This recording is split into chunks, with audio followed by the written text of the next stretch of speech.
ಓಕೆನಾ? ನಾನು ಸೂಪರ್ ಕಣಪ್ಪ. Thank you very much. See ಇವತ್ತು ಸರ್ಕಾರಿ ಪ್ರಥಮ ದರ್ಜೆ ಕಾಲೇಜು ಶಿಡ್ಲಘಟ್ಟದಲ್ಲಿ ರಾಷ್ಟ್ರೀಯ ಯುವ ದಿನಾಚರಣೆಯನ್ನು ಆಚರಣೆ ಮಾಡ್ತಾ ಇದ್ವಿ. ರಾಷ್ಟ್ರೀಯ ಯುವ ದಿನಾಚರಣೆಯ ಒಂದು ಮಹತ್ವವನ್ನು ನಾವು ಆಮೇಲೆ ನೋಡೋಣ. ಪ್ರಪ್ರಥಮ ಬಾರಿಗೆ ಏನಕ್ಕೆ ನಾವು ಯುವ ದಿನಾಚರಣೆಯನ್ನು ಆಚರಣೆ ಮಾಡಬೇಕು? ನೀವೆಲ್ಲರೂ ಕೂಡ ಅಷ್ಟೇ ಯುವಕರಿದ್ದೀರ ಸ್ನೇಹಿತರೆ.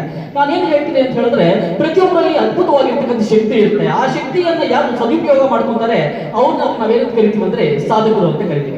Everyone is having extreme energy, my dears, but the thing is, the person who utilizes his energy will become an achiever. ಇವತ್ತು ಅಂತ ಅಚೀವರ್ ಆಗಿರ್ತಕ್ಕಂಥ ಸ್ವಾಮಿ ವಿವೇಕಾನಂದರ ಬಗ್ಗೆ ನಾವು ಮಾತಾಡಕ್ಕೆ ಹೋಗ್ತಾ ಇದೀವಿ. ಹಲವಾರು ಜನ ಅವಕ್ಕೆ ಒಂದು ಅಚೀವ್ ಮಾಡಿದ್ದಾರೆ. ಒಬ್ಬ ವಿಶ್ವೇಶ್ವರಯ್ಯ ಇರ್ಬೋದು, ವಿವೇಕಾನಂದ ಇರ್ಬೋದು, ಶಂಕರಾಚಾರ್ಯ ಇರ್ಬೋದು, ಡಾಕ್ಟರ್ APJ ಅಬ್ದುಲ್ ಕಲಾಂ ಇರ್ಬೋದು. ಯಾವಾಗ ಒಬ್ಬ ವ್ಯಕ್ತಿ ನಾವು ಅಚೀವರ್ ಅಂತ ಹೇಳ್ತೀವಿ ಅಂತ ಹೇಳಿದ್ರೆ, ಅವರು ತಮ್ಮದೇ ಆಗಿರ್ತಕ್ಕಂಥ ಕ್ಷೇತ್ರದಲ್ಲಿ ಅದ್ಭುತವಾಗಿರ್ತಕ್ಕಂಥ ಸಾಧನೆಯನ್ನ ಮಾಡಬೇಕು ಸ್ನೇಹಿತರೆ. ಸಾಧನೆಯನ್ನ ಮಾಡಿದ್ರೆ ಮಾತ್ರ ನಾವು ಅಚೀವರ್ ಅಂತ ಹೇಳ್ತೀವಿ. ಇಲ್ಲ ಅಂತ ಹೇಳಿದ್ರೆ ಅಚೀವರ್ ಹೇಳಿಕೆ ಸಾಧ್ಯ ಆಗಲ್ಲ.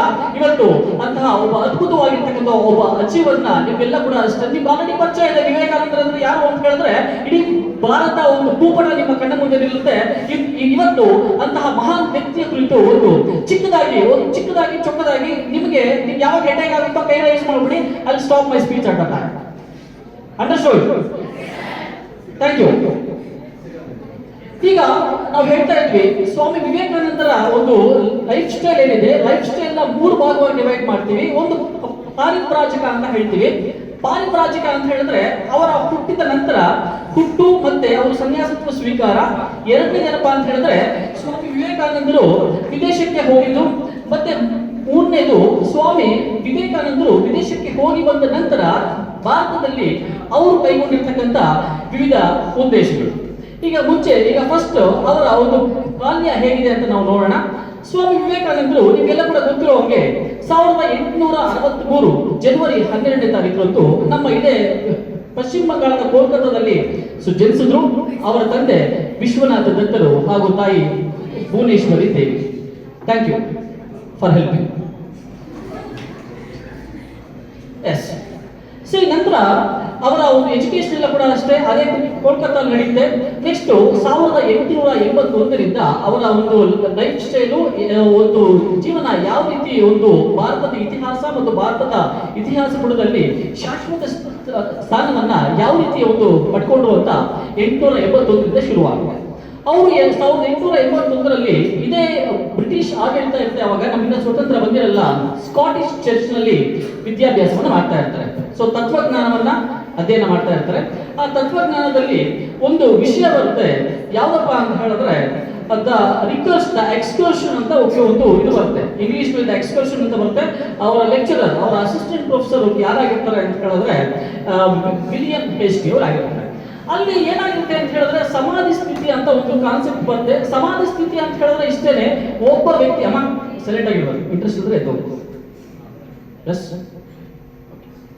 ಅಲ್ಲಿ ಸಮಾಧಿ ಸ್ಥಿತಿ ಅಂತ ಒಂದು ಕಾನ್ಸೆಪ್ಟ್ ಬರುತ್ತೆ. ಸಮಾಧಿ ಸ್ಥಿತಿ ಅಂತ ಹೇಳಿದ್ರೆ ಕಾನ್ಸೆಪ್ಟ್ ಇಷ್ಟೇನೆ, ಏನಪ್ಪಾ ಅಂತ ಹೇಳಿದ್ರೆ ನಮ್ಮನ್ನ ನಾವು ಮರ್ತೋಗ್ಬಿಟ್ಟು ನಮ್ಮ ಸಂಪೂರ್ಣ ನಮ್ಮ ಧ್ಯಾನವನ್ನ ಭಗವಂತನಲ್ಲಿ ಲೀನ ಮಾಡೋದಿದೆಯಲ್ವಾ, ಇದನ್ನ ನಾವೇನು ಕರಿತೀವಿ ಅಂದ್ರೆ ಸಮಾಧಿ ಸ್ಥಿತಿ ಅಂತ ಹೇಳ್ತೀವಿ. ಆ ಸಮಾಧಿ ಸ್ಥಿತಿಗೆ ಅನ್ಫಾರ್ಚುನೇಟ್ಲಿ ಆ ಇಂಗ್ಲಿಷ್ ಪ್ರೊಫೆಸರ್ಗೆ ಪ್ರಾಪರ್ ಎಕ್ಸ್ಪ್ಲೇಷನ್ ಗೊತ್ತಿರಲಿಲ್ಲ. ಆ ಗೊತ್ತಿಲ್ಲದೆ ಇರ್ತಕ್ಕಂಥ ಸಂದರ್ಭದಲ್ಲಿ ಅವ್ರು ಏನ್ ಮಾಡ್ತಾರೆ ಅಂತ ಹೇಳಿದ್ರೆ, ಇಲ್ಲಿ ಚೂರು ಮುಂದೆ ಹೋದ್ರೆ ಕೋಲ್ಕತ್ತಾ ನಗರದ ದಕ್ಷಿಣೇಶ್ವರ ಅಂತ ಒಂದು ಇದಿರುತ್ತೆ. ಆ ದಕ್ಷಿಣೇಶ್ವರದಲ್ಲಿ ಭಾರತದ ಅತ್ಯದ್ಭುತವಾಗಿರ್ತಕ್ಕಂಥ ಒಬ್ಬ ಸಂತ ಇದ್ದಾನೆ, ಒಬ್ಬ ಸನ್ಯಾಸಿ ಇದ್ದಾನೆ, ಧಾರ್ಮಿಕ ಚಿಂತಕ ಇದ್ದಾನೆ. ಆ ಧಾರ್ಮಿಕ ಚಿಂತಕನ ಹೋಗ್ಬಿಟ್ಟು ನೀವು ಮೀಟ್ ಮಾಡಪ್ಪ, ನಿಮ್ಗೆ ಅದ್ಭುತವಾಗಿರ್ತಕ್ಕಂಥ ವಿಷಯಗಳು ಗೊತ್ತಾಗುತ್ತೆ ಅಂತ ಅಲ್ಲಿ ಕ್ಲಾಸಲ್ಲಿ ಇರ್ತಕ್ಕಂಥ ಎಲ್ಲರಿಗೂ ಹೇಳ್ತಾರೆ. ಆ ಕ್ಲಾಸಲ್ಲಿ ಇರ್ತಕ್ಕಂಥ ಎಲ್ಲರಲ್ಲಿ ಒಬ್ಬ ನಮ್ಮ ವಿವೇಕಾನಂದ. ನಂತರ 1800 ಅವರು ಅಷ್ಟು ಉತ್ಸಾಹ ತೋರಿಸೋದಿಲ್ಲ ಆಗ. Okay, is not suppose to show that much interest towards that particular topic. Next ಏನಾಗುತ್ತೆ ಅಂತ ಹೇಳಿದ್ರೆ 1882ರಲ್ಲಿ ಸುರೇಂದ್ರನಾಥ್ ಅಂತ ಅವ್ರ ಸ್ನೇಹಿತರು ಇರ್ತಾರೆ. ಆ ಸುರೇಂದ್ರನಾಥ್ ಏನ್ ಮಾಡ್ತಾರೆ ಅಂತ ಹೇಳಿದ್ರೆ, ಸುರೇಂದ್ರನಾಥ್ ಅವ್ರ ಸ್ನೇಹಿತರು ಅವ್ರ ಮನೆಯಲ್ಲಿ ಒಂದು ಚಿಕ್ಕ ಕಾರ್ಯಕ್ರಮ ಇರುತ್ತೆ. ಆ ಕಾರ್ಯಕ್ರಮದಲ್ಲಿ ಸ್ವಾಮಿ ವಿವೇಕಾನಂದನ ಅಲೋ ಮಾಡ್ತಾರೆ, ಇನ್ವೈಟ್ ಮಾಡ್ತಾರೆ. ನೆಕ್ಸ್ಟ್ ಏನ್ ಮಾಡ್ತಾರೆ ಅಂದ್ರೆ, ಅದೇ ಕಾರ್ಯಕ್ರಮದಲ್ಲಿ ಕೆಲವು ಸನಾತನ ಸಂಸ್ಕೃತಿಯ ಕೆಲವೊಂದು ವಿಚಾರಗಳನ್ನು ತಿಳಿಸ್ಕೊಡ್ಲಿಕ್ಕೆ ರಾಮಕೃಷ್ಣ ಪರಮಹಂಸರು ಆ ಒಂದು ಕಾರ್ಯಕ್ರಮಕ್ಕೆ, ಆ ಒಂದು ಚಿಕ್ಕ ಫಂಕ್ಷನ್ಗೆ ಇನ್ವೈಟ್ ಆಗಿರ್ತಾರೆ. ಅವರು ಕೂಡ ಬರ್ತಾರೆ. ಯಾವಾಗ 1881 ಭಾರತದ ಇತಿಹಾಸದ ಆಧ್ಯಾತ್ಮಿಕ ಚರಿತ್ರೆಯಲ್ಲಿ ಸಾಧಿಸಲಾಗದಂತಹ ಒಂದು ಅದ್ಭುತವಾಗಿರ್ತಕ್ಕಂಥ ಕ್ಷಣ, ಪ್ರಪ್ರಥಮ ಬಾರಿಗೆ ರಾಮಕೃಷ್ಣ ಪರಮಹಂಸರನ್ನ ಸ್ವಾಮಿ ವಿವೇಕಾನಂದರು ಸುರೇಂದ್ರನಾಥ್ ನರೇಂದ್ರನಾಥರ ಮನೆಯಲ್ಲಿ ಭೇಟಿಯಾಗಿರ್ತಕ್ಕಂಥ ಕ್ಷಣ. ಆ ಪ್ರಥಮ ಭೇಟಿಯಲ್ಲಿ ಏನ್ ಹೇಳ್ತಾರೆ ಅಂತ ಹೇಳಿದ್ರೆ, ವಿವೇಕಾನಂದರಿಗೆ ಒಂದು ಇನ್ವಿಟೇಷನ್ ಕೊಡ್ತಾರೆ. ಏನಪ್ಪಾ ಅಂತ ಹೇಳಿದ್ರೆ, ಮಗು ಒಂದು ಹಾಡು ಹೇಳ್ತೀನಪ್ಪ ಅಂತ ಕೇಳ್ತಾರೆ ಯಾರು, ರಾಮಕೃಷ್ಣ ಪರಮಹಂಸರು. ಆಗ ವಿವೇಕಾನಂದರು ಅವರ ಇನ್ವಿಟೇಷನ್ ಒಪ್ಪಿಕೊಂಡು ಅದ್ಭುತವಾಗಿ ಹಾಡನ್ನ ಹಾಡ್ತಾರೆ. ಈ ಹಾಡನ್ನ ರಾಮಕೃಷ್ಣ ಪರಮಹಂಸರು ಮೆಚ್ಕೊಂತಾರೆ. ಮತ್ತೆ ಏನ್ ಮಾಡ್ತಾರೆ ಅಂತ ಹೇಳಿದ್ರೆ, ವಿವೇಕಾನಂದರನ್ನ ನಮ್ಮ ಆಶ್ರಮ ಇಲ್ಲೇ ದಕ್ಷಿಣೇಶ್ವರದಲ್ಲಿದೆ, you please come and you please meet me ಅಂತ ಹೇಳ್ತಾರೆ. Again Vivekananda doesn't show that much interest towards that particular topic. ಆ ಟಾಪಿಕ್ ಅಲ್ಲೇ ಮುಗಿಯುತ್ತೆ. ನೆಕ್ಸ್ಟ್ 1882ರಲ್ಲಿ ಇಬ್ಬರು ಫ್ರೆಂಡ್ಸ್ ಸ್ವಾಮಿ ವಿವೇಕಾನಂದನ ಸ್ವಲ್ಪ ಒತ್ತಾಯ ಮಾಡ್ತಾರೆ. ಸ್ವಾಮಿ ವಿವೇಕಾನಂದ ಬನ್ನಿ ಹೋಗ್ಬಿಟ್ಟು ಬರೋಣ ಅಂತ ಹೇಳ್ತಾರೆ. ಸೊ ನರೇಂದ್ರನಾಥ ಆಗಿರುತ್ತೆ, ಅವರು ಚಿಕ್ಕ ವಯಸ್ಸಿನಲ್ಲಿ ಅವರ ಹೆಸರು ನರೇಂದ್ರನಾಥ ಆಗಿರುತ್ತೆ. ನೆಕ್ಸ್ಟ್ ಸ್ವಾಮಿ ವಿವೇಕಾನಂದರ ಇಬ್ಬರು ಸ್ನೇಹಿತರ ಜೊತೆಗೂಡಿ ಆ ದಕ್ಷಿಣೇಶ್ವರದ ಶ್ರೀ ರಾಮಕೃಷ್ಣ ಪರಮಹಂಸರ ಒಂದು ಆಸ್ಥಾನಕ್ಕೆ ಹೋಗ್ತಾರೆ. ಅಲ್ಲಿ ಪ್ರಪ್ರಥಮ ಬಾರಿಗೆ ವಿವೇಕಾನಂದರಿಗೆ ಮುಂಚೆಯಿಂದ ಒಂದು ಅಭ್ಯಾಸ ಏನಿತ್ತಪ್ಪ ಅಂತ ಹೇಳಿದ್ರೆ, don't accept anything without questioning ಅಂತ ಹೇಳ್ತೀವಿ. ಅಂದ್ರೆ ಯಾವುದೇ ಒಂದು ವಿಷಯವನ್ನ ಪ್ರಶ್ನೆ ಮಾಡಿದ್ರೆ ಒಪ್ಕೋಬೇಡ ನೀನು ಅಂತ ಹೇಳ್ತಾರೆ. ನಮ್ಮ ಚಿಕ್ಕಬಳ್ಳಾಪುರ ಜಿಲ್ಲೆಯಲ್ಲಿ ಒಬ್ಬ ಶಿಕ್ಷಣ ತಜ್ಞ ಇದ್ದಾರೆ, ಯಾರಪ್ಪ ಅಂತ ಹೇಳಿದ್ರೆ ಡಾಕ್ಟರ್ ಎಚ್ ನರಸಿಂಹಯ್ಯ. ಬಹುಶಃ ನಿಮ್ಗೆ ಗೊತ್ತಿರಬಹುದು, ನ್ಯಾಷನಲ್ ಕಾಲೇಜ್ ಅಂತ ಹೇಳ್ತೀವಿ ನಾವು, ಗೊತ್ತಲ್ಲ ನನಗೆ. ಆ ನ್ಯಾಷನಲ್ ಕಾಲೇಜ್ನ ಸಂಸ್ಥಾಪಕರು ಯಾರಪ್ಪ ಅಂತ ಹೇಳಿದ್ರೆ ಡಾಕ್ಟರ್ ಎಚ್ ನರಸಿಂಹಯ್ಯ. ಸೊ ನಾನು ಕೂಡ ಅಷ್ಟೇ ನನ್ನ ಲೆಕ್ಚರಿಂಗ್ ವೃತ್ತಿಯನ್ನ ಶುರು ಮಾಡಿದ್ದು ನ್ಯಾಷನಲ್ ಕಾಲೇಜ್ ಅಂತ. ಅಂದ್ರೆ ಹಿಂದೆ ಇರ್ತಕ್ಕಂಥ ಪ್ರಿನ್ಸಿಪಲ್ಸ್ ಏನು ಮೇಂಟೈನ್ ಮಾಡ್ತಾ ಇಲ್ಲ. ನಾನು ಅದ್ರ ಬಗ್ಗೆ ನಾನು ಕಮೆಂಟ್ ಮಾಡಕ್ ಹೋಗೋದಿಲ್ಲ. ಹೇಗೆ ಅವರು ಕೂಡ ಅಷ್ಟೇ ಇದೇ ಹೇಳ್ತಾ ಇದ್ರು, ಯಾವುದೇ ಒಂದು ವಿಷಯವನ್ನ ಪ್ರಶ್ನೆ ಮಾಡಿದ್ರೆ ಸುಮ್ಮನೆ ಒಪ್ಕೋಬೇಡ ನೀನು ಅಂತ ಹೇಳ್ತಾ ಇದ್ರು. ಈ ತತ್ವವನ್ನ ನರಸಿಂಹಯ್ಯನವರು ಎಲ್ಲಿ ಮೈಗೂಡಿಸ್ಕೊಂಡಿದ್ರು ಅಂತ ಹೇಳಿದ್ರೆ ಫ್ರಮ್ ಸ್ವಾಮಿ ವಿವೇಕಾನಂದ ಅಂತ ಹೇಳ್ಬೋದು. ಹೇಗೆ ಅಲ್ಲಿ ಕೂಡ ಹೋಗ್ತಾರೆ. ಈ ಪ್ರಪ್ರಥಮ ಬಾರಿಗೆ ರಾಮಕೃಷ್ಣ ಪರಮಹಂಸರಿಗೆ ಆಗಲೇ ತಮ್ಮ ಆಧ್ಯಾತ್ಮಿಕ ದಿವ್ಯ ದೃಷ್ಟಿಯಿಂದ ಗೊತ್ತಾಗಿರುತ್ತೆ, ನನ್ನ ಆಧ್ಯಾತ್ಮಿಕ ವಾರಸುದಾರ ಯಾರಪ್ಪ ಅಂತ ಹೇಳಿದ್ರೆ ಸ್ವಾಮಿ ವಿವೇಕಾನಂದರು ಅಂತ ರಾಮಕೃಷ್ಣ ಪರಮಹಂಸರಿಗೆ ಗೊತ್ತಿರುತ್ತೆ. ಅದಕ್ಕೆ ಇನ್ವೈಟ್ ಮಾಡ್ತಾರೆ, ಹೋಗ್ತಾರೆ. ಹೇಗೆ he asked a question, have you seen God ಅಂತ ಹೇಳ್ತಾರೆ. ಅಂದ್ರೆ ನೀನು ಇವೆಲ್ಲ ಕೂಡ ಅಷ್ಟೇ ಹಲವಾರು ಜನರು ನಮಗೆ ಪ್ರಶ್ನೆ ಮಾಡ್ಕೊಂಡು ಬರ್ತಾ ಇರ್ತಾರೆ, ನೀವು ಭಗವಂತ ನೋಡಿದ್ದೀರಾ ಅಂತ. ಯಾರಲ್ಲಿ ಕೂಡ ಅಷ್ಟೇ ವಿವೇಕಾನಂದರಿಗೆ ಎಕ್ಸ್ಪೆಕ್ಟೆಡ್ ಆನ್ಸರ್ ಸಿಗೋದಿಲ್ಲ.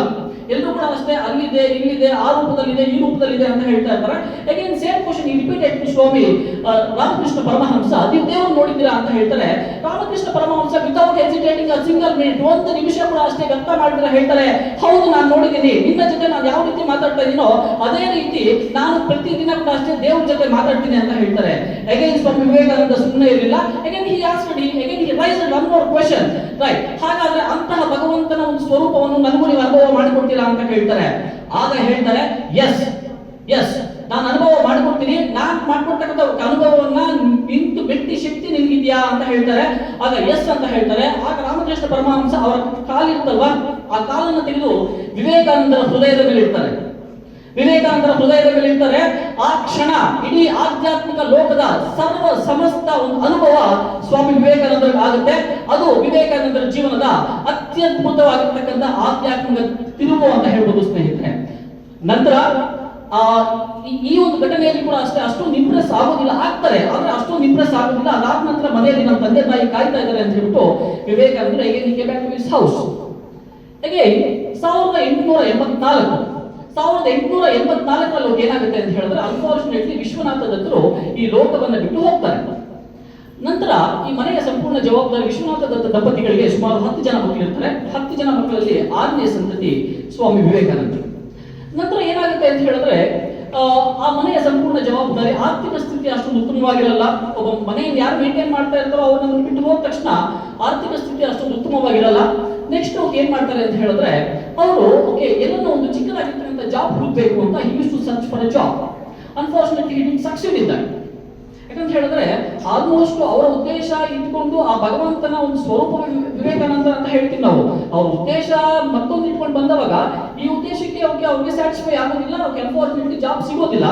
ನಂತರ ಇವೆಲ್ಲ ಕೂಡ ಅಷ್ಟೇ ಈ ಪ್ರಾಪಂಚಿಕ ಜ್ಞಾನವನ್ನು ಬಿಟ್ಬಿಟ್ಟು 1885ರಲ್ಲಿ ಸರ್ವಸಂಘ ಪರಿತ್ಯಾಗಿಗಳು ಅಂತ ಹೇಳ್ತೀವಿ. ಸರ್ವಸಂಘ ಪರಿತ್ಯಾಗಿಗಳು ಅಂದ್ರೆ ನಾವು ಯಾರು ಕರಿತೀವಿ, ಸಂತ ಅಥವಾ ಸನ್ಯಾಸಿಗಳು ಅಂತ ಹೇಳ್ತೀವಿ. ಅಂದ್ರೆ ಇವತ್ತಿನ ಸಂತರವರ ದಯವಿಟ್ಟು ಇವತ್ತಿನ ಸಂತ ನೋಡಿ, ಸರ್ವಸಂಘ ಪರಿತ್ಯಾಗಿಗಳು ಅಂತ ಹೇಳಿದ್ರೆ ಅವ್ರಿಗೆ ಯಾವುದೇ ಒಂದು ವಿಷಯದ ಮೇಲೆ ಇರ್ಬೋದು, ಆಸ್ತಿ ಮೇಲೆ ಇರ್ಬೋದು, ಹಣದ ಮೇಲೆ ಇರ್ಬೋದು, ಒಂದು ಯಾವುದೇ ಒಂದು ವಿಷಯದ ಮೇಲೆ ಆಸಕ್ತಿ ಇರಬಾರ್ದು.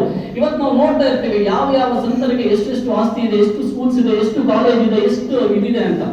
ಅಂದ್ರೆ ಸರ್ವಸಂಗ ಪರಿತ್ಯಾಗಿಗಳು ಅಂತ ಹೇಳಿದ್ರೆ ಎಲ್ಲವನ್ನು ಬಿಟ್ಟು ಸಮಾಜಕ್ಕೋಸ್ಕರ ಅವ್ರನ್ನ ಅವ್ರು ಅರ್ಪಣೆ ಮಾಡ್ಕೊಳ್ತಾರಲ್ವಾ, ಅವ್ರನ್ನ ನಾವೇನು ಹೇಳ್ತೀವಿ ಅಂದ್ರೆ ನಿಜವಾದ ಸಂತ ಅಥವಾ ನಿಜವಾದ ಸನ್ಯಾಸಿ ಅಂತ ಹೇಳ್ತೀವಿ.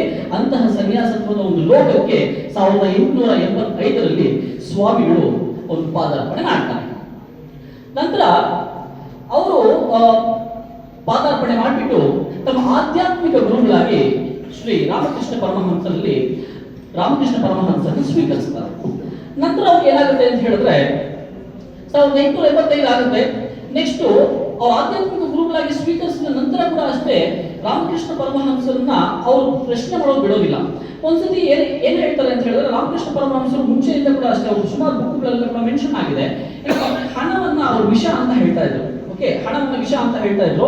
ರಾಮಕೃಷ್ಣ ಪರಮಹಂಸರನ್ನ ಒಂದು ಇದು ಮಾಡಬೇಕು ಅಂತ, ಟೆಸ್ಟ್ ಮಾಡಬೇಕು ಅಂತ ಹೇಳ್ಬಿಟ್ಟು ಅವ್ರು ಯಾವ ಹಾಸಿಗೆ ಮೇಲೆ ಮಲಗಿರ್ತಾ ಇದ್ರು ಅದ್ರ ಕೆಳಗಡೆ ₹1-2 ಸ್ವಾಮಿ ವಿವೇಕಾನಂದ ಹಾಕಬೇಕು. ಆ ಹಾಸಿಗೆ ಮೇಲೆ ಸ್ವಾಮಿ ರಾಮಕೃಷ್ಣ ಪರಮಹಂಸರು ಮಲಗಿದ ತಕ್ಷಣ ಅವ್ರಿಗೊಂಥರ ನವೆ ಆಗೋದಕ್ಕೆ, ಹಿಂಸೆ ಆಗೋದಕ್ಕೆ ಶುರುವಾಯ್ತಂತೆ. ಅಂದ್ರೆ ಇದ್ರ ಅರ್ಥ ಅವ್ರಿಗೆ ಏನಪ್ಪಾ ಅಂತ ಹೇಳಿದ್ರೆ, ಆಗಿನ ಕಾಲದ ಸಂತರು ಏನ್ ಹೇಳ್ತಾ ಇದ್ರು ಅದನ್ನ ಫಾಲೋ ಮಾಡ್ತಾ ಇದ್ರು. ಅರ್ಥ ಆಗ್ತಾ ಹೇಳ್ತಾ ಇದ್ರು, ರೈಟ್? ಅವ್ರು ಏನ್ ಹೇಳ್ತಾ ಇದ್ರು ಅದನ್ನ ಫಾಲೋ ಆಗ್ತಾ ಇದ್ರು.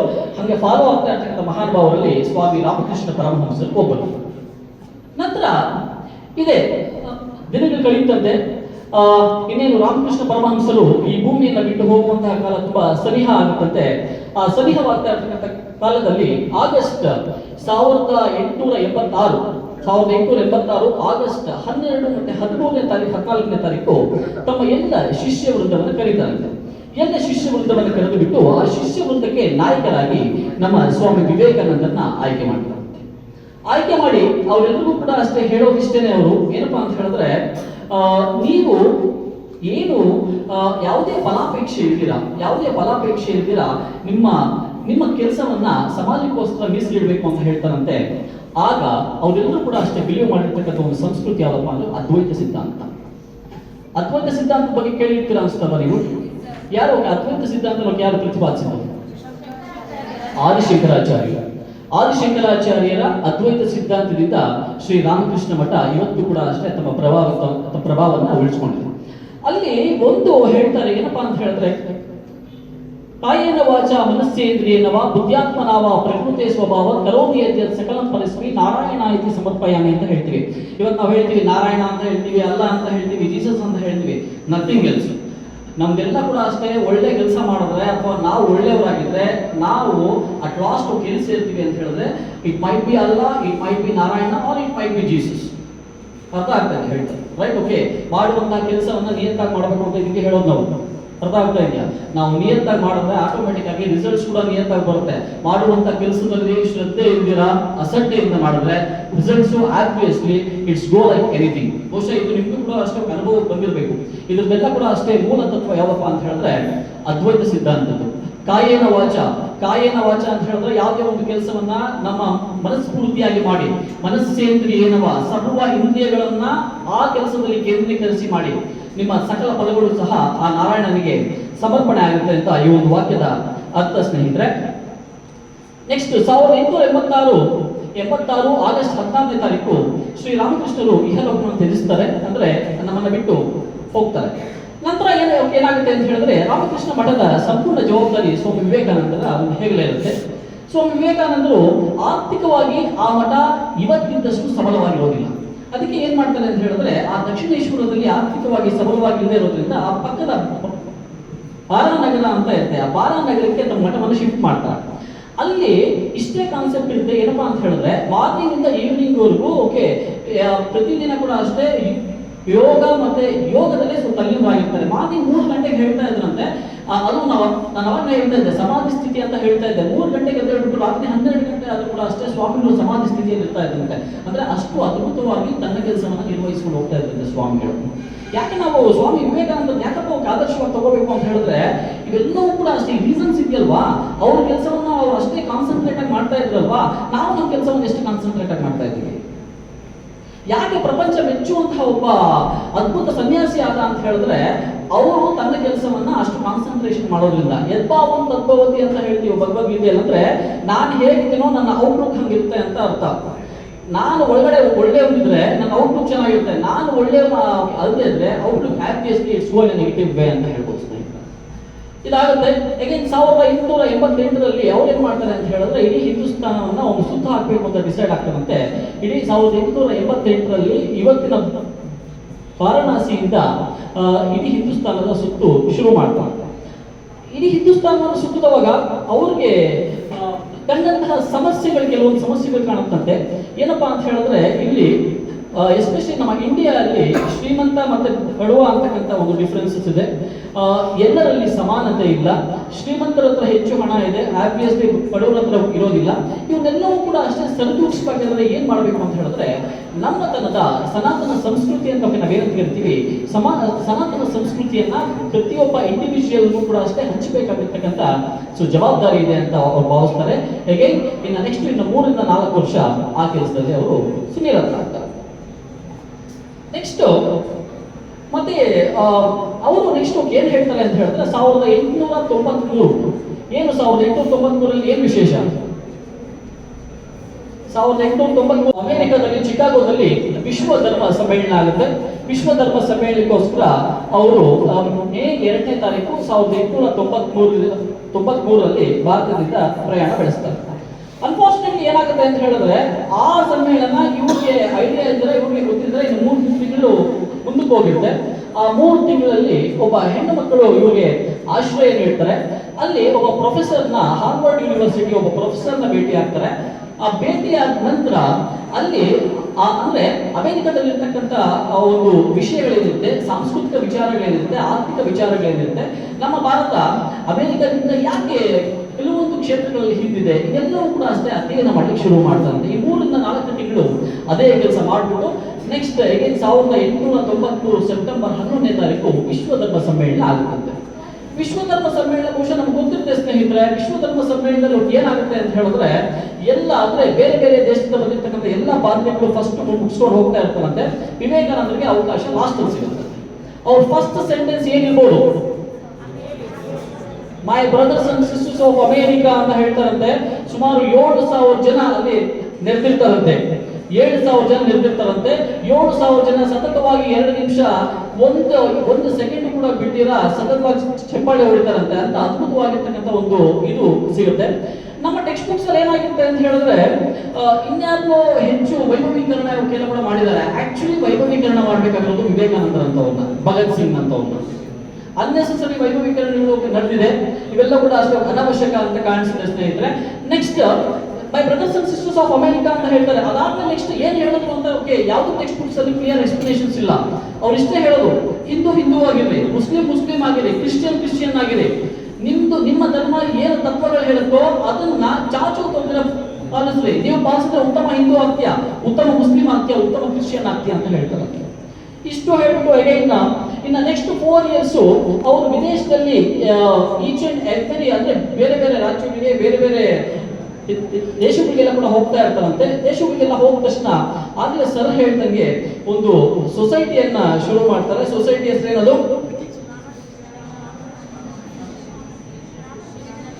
ಎಸ್ ಹೇಳಿ ನೋಡೋಣ. ರಾಮಕೃಷ್ಣ ಮಿಷನ್ ಅವರು 1897ರಲ್ಲಿ ಸ್ಟಾರ್ಟ್ ಮಾಡೋದು. ಇಂಡಿಯಾಗೆ ಬಂದ ನಂತರ ಸರ್ ಹೇಳಿದ ಹೆಸರೇನಾಗ್ಲೇ ಶಫಿ ಸರ್ ಹೇಳಿದ್ರಲ್ಲ, ವೇದಾಂತ ಸೊಸೈಟಿ, ವೇದಾಂತ ಸಮಾಜವನ್ನು ಸ್ಥಾಪನೆ ಮಾಡಿದ್ರು. ವೇದಾಂತ ಸಮಾಜದ ಮೂಲಕ ಇಡೀ ಎಲ್ಲ ದೇಶಗಳಲ್ಲಿ ಒಂದು ಹಿಂದೂಸ್ತಾನದ ಒಂದು ಅದ್ಭುತವಾಗಿರ್ತಕ್ಕಂಥ ಹಿಂದೂಸ್ತಾನದ ವಿವರಣೆಯನ್ನೆಲ್ಲ ಕೂಡ ಕೊಟ್ಬಿಟ್ಟು ಹೋದ್ರು. ನಂತರ ಯಾರೋ ಒಬ್ಬ ಫ್ರೆಂಚ್ ಫಿಲಾಸಫರ್ ಇಂಡಿಯಾಗೆ ಬರ್ತಾರಂತೆ. ಆ ಫ್ರೆಂಚ್ ಫಿಲಾಸಫರ್ ಇಂಡಿಯಾಗೆ ಬಂದ ತಕ್ಷಣ ರವೀಂದ್ರನಾಥ್ ಟಾಗೋರ್ ಅಂತ ಕೇಳ್ತಾರಂತೆ, ನಿಮ್ಮ ಇಂಡಿಯಾ ಬಗ್ಗೆ ಅಧ್ಯಯನ ಮಾಡಬೇಕು ಅಂದ್ರೆ ಏನ್ ಮಾಡಬೇಕು ಸರ್ ನಾವು ಅಂತ ಹೇಳ್ತಾರಂತೆ. ಆಗ ರವೀಂದ್ರನಾಥ್ ಟಾಗೋರ್ ಅವರು ಅದ್ಭುತವಾಗಿರ್ತಕ್ಕಂಥ ವಿಷಯ ಹೇಳ್ತಾರಂತೆ, ನೀವು ನೀವು ವಿವೇಕಾನಂದರ ಬಗ್ಗೆ ತಿಳ್ಕೊಂಡ್ರೆ ಸಾಕು, ಇಡೀ ಹಿಂದೂಸ್ತಾನದ ಬಗ್ಗೆ ನೀವು ಅರಿತುಕೊಂಡಂತೆ ಅಂತ ಹೇಳ್ತಾರಂತೆ. ಇಂಥ ಅದ್ಭುತವಾಗಿರ್ತಕ್ಕಂಥ ವಾಕ್ಯವನ್ನ ಹೇಳ್ತಾರಂತೆ. ಅಗೈನ್ ಅದೇ ಫ್ರೆಂಚ್ ಫಿಲಾಸಫರ್ ಎಲ್ಲಿ ಹೋಗ್ತಾರೆ ಅಂತ ರಷ್ಯಾಗೆ ಹೋಗ್ತಾರಂತೆ. ಆ ರಷ್ಯಾ ದೇಶದ ಅಧ್ಯಕ್ಷರನ್ನ ಮೀಟ್ ಮಾಡ್ತಾರಂತೆ. ಅಧ್ಯಕ್ಷರನ್ನ ಮೀಟ್ ಮಾಡಿದ ನಂತರ ಅವ್ರು ಏನ್ ಮಾಡ್ತಾರೆ ಅಂತ ಹೇಳಿದ್ರೆ ರಷ್ಯಾ ದೇಶ ಅಧ್ಯಕ್ಷರು ಕೇಳ್ತಾರಂತೆ ಅವ್ರಿಗೆ, ನಾನು ಏನ್ ಮಾಡಬಲ್ಲೆ ಅಂತ ಕೇಳ್ತಾರಂತೆ ಆ ಫ್ರೆಂಚ್ ಸಾಹಿತಿನ. ಅವ್ರು ಹೇಳ್ತಾರಂತೆ, ನನಗೇನು ಮಾಡೋದು ಬೇಡ, ವಿವೇಕಾನಂದರ ಕೃತಿಗಳನ್ನೆಲ್ಲ ಕೂಡ ಅಷ್ಟೇ, ವಿಚಾರಗಳನ್ನೆಲ್ಲ ಕೂಡ ಅಷ್ಟೇ, ನಿಮ್ಮ ರಷ್ಯಾ ಭಾಷೆಗೆ ಒಂದು ಅನುವಾದ ಮಾಡಿಕೊಡಿ ಅಂತ ಹೇಳ್ತಾರಂತೆ. ಇಂಥ ಅದ್ಭುತವಾಗಿರ್ತಕ್ಕಂಥ ವ್ಯಕ್ತಿ ನಮ್ಮ ವಿವೇಕಾನಂದ. ವಿವೇಕಾನಂದರು ಹೆಚ್ಚೇನು ಕೇಳೋದಿಲ್ಲ. ವಿವೇಕಾನಂದರು ಹೇಳ್ತಾರೆ ಏನಪ್ಪಾ ಅಂತ ಹೇಳಿದ್ರೆ, ಒಂದು 100 ಮೆಂಬರ್ಸ್ ಒಂದು ಯೂತ್ಸ್ ನನಗೆ ಕೊಡಿ ಅಂತ ಹೇಳ್ತಾರಂತೆ. ಅವ್ರು ಹೇಗಿರ್ಬೇಕು ಅಂತ ಹೇಳಿದ್ರೆ, ಒಂದು ಕಬ್ಬಿಣದಂತಹ ಮಾಂಸಖಂಡ ಇರಬೇಕು, ಉಕ್ಕಿನಂತಹ ಒಂದು ನರಮಂಡಲ ಇರಬೇಕು, ಅದೇ ರೀತಿ ಮಿಂಚಿನಂತಹ ಬುದ್ಧಿಬಲ ಇರಬೇಕು ಅಂತ ಹೇಳ್ತಾರಂತೆ. ಇಂಥ 200 ಯುವಕರನ್ನ ಕೊಟ್ರೆ ನಾನು ಖಂಡಿತವಾಗಿ ನನ್ನ ಹಿಂದೂಸ್ತಾನವನ್ನ ಈ ಸ್ಥಿತಿ ಏನಿದೆ, ನಾವು ವಿಶ್ವಗುರು ಅಂತ ಈಗಲೇ ಹೇಳ್ತಾ ಇರ್ತೀವಿ. ಆ ವಿಶ್ವಗುರು ಅಂತಕ್ಕಂಥ ಒಂದು ವರ್ಡ್ನ ಸ್ವಾಮಿ ವಿವೇಕಾನಂದರು ಅವತ್ತೇ ಹೇಳಿದಂತೆ, ನನ್ನ 100 ಜನ ಯುವಕರನ್ನ ಕೊಟ್ರೆ ಓಕೆ, ನಾನು ನಮ್ಮ ದೇಶವನ್ನ ವಿಶ್ವಗುರು ಮಾಡ್ತೀನಿ ಅಂತ ಹೇಳ್ತಾರಂತೆ ಸ್ನೇಹಿತರೆ. ಇಂತಹ ಅದ್ಭುತವಾಗಿರ್ತಕ್ಕಂಥ ವ್ಯಕ್ತಿತ್ವ ಇರ್ತಕ್ಕಂಥ ಸ್ವಾಮಿ ವಿವೇಕಾನಂದರು ಇವತ್ತು ನಮ್ಮ ಎದುರಿಗಿಲ್ಲ. ಆದ್ರೆ ಅವ್ರು ಏನು ಒಂದು ಥಿಂಗ್ಸ್ ಕೊಟ್ಟಿದ್ದಾರೆ, ಅವ್ರು ಏನು ಒಂದು ವರ್ಡಿಂಗ್ಸ್ ಕೊಟ್ಟಿದ್ದಾರೆ, ಅವ್ರು ಏನು ಒಂದು ನಾಲೆಡ್ಜ್ ಕೊಟ್ಟಿದ್ದಾರೆ, ಇವತ್ತು ಇಡೀ ಪ್ರಪಂಚ ಎಲ್ಲ ಕೂಡ ಅಷ್ಟೇನೆ ಒಂದು ಅವರ ನಾಲೆಡ್ಜ್ ನ ಯೂಸ್ ಮಾಡ್ಕೊಳ್ತಾ ಇದೆ ಅಂತ ಹೇಳೋದ್ರಲ್ಲಿ 2 ಮಾತಿಲ್ಲ ಸ್ನೇಹಿತರೆ. ಸಾಕು ಅಂತ ಇನ್ನೊಂದು ನಿಮಿಷ ಮುಗಿತು. ನೆಕ್ಸ್ಟ್ 1897ರಲ್ಲಿ again return back to India. ಈಗ ಅವರು ರಾಮಕೃಷ್ಣ ಮಿಷನ್ ಅನ್ನೋ ಒಂದು ಸಂಸ್ಥೆಯನ್ನು ಸ್ಥಾಪನೆ ಮಾಡ್ತಾರಂತೆ. ಆ ರಾಮಕೃಷ್ಣ ಮಿಷನ್ ಮೂಲಕ ಹಲವಾರು ಸಾಮಾಜಿಕ ಒಂದು ಕಾರ್ಯಗಳು ಇವತ್ತು ಕೂಡ ನಮ್ಮ ಭಾರತದಲ್ಲಿ ಅಲ್ದಿರ ಇಡೀ ವಿಶ್ವದಾದ್ಯಂತ ನಡೀತಾ ಇದೆ. ಅಂತ ಮಹಾನ್ ಪುರುಷರ ಒಂದು ದಿನಾಚರಣೆಗೆ, ಐ ಮೀನ್ ವರ್ಲ್ಡ್ ಯೂತ್ ಡೇಗೆ ನನ್ನನ್ನು ಒಂದು ಗೆಸ್ಟ್ ಆಗಿ ಇನ್ವೈಟ್ ಮಾಡಿದ ಎಲ್ಲ ಮಹನೀಯರಿಗೂ ಹೃತ್ಪೂರ್ವಕ ಧನ್ಯವಾದ ಸಲ್ಲಿಸ್ತಾ ಇದ್ದೀನಿ.